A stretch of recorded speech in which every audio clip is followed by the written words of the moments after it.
This video is to show how you attach the belt to the 40-liter frame. On the belt, there's a hidden channel underneath this webbing that runs the entire length, and it slides onto this carbon bar.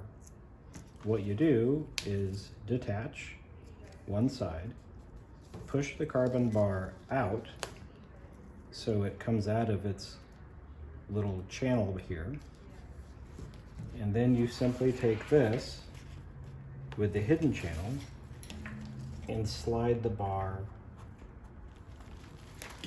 into it,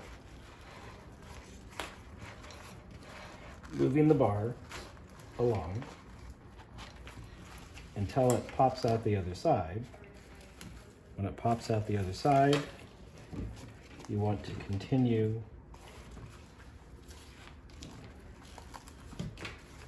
and put it back into the channel over here.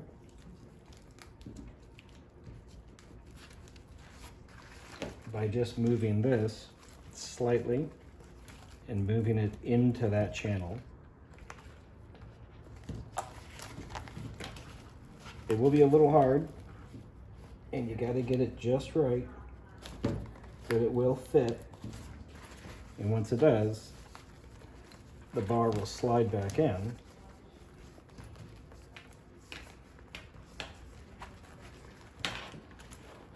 And then you reconnect the snap.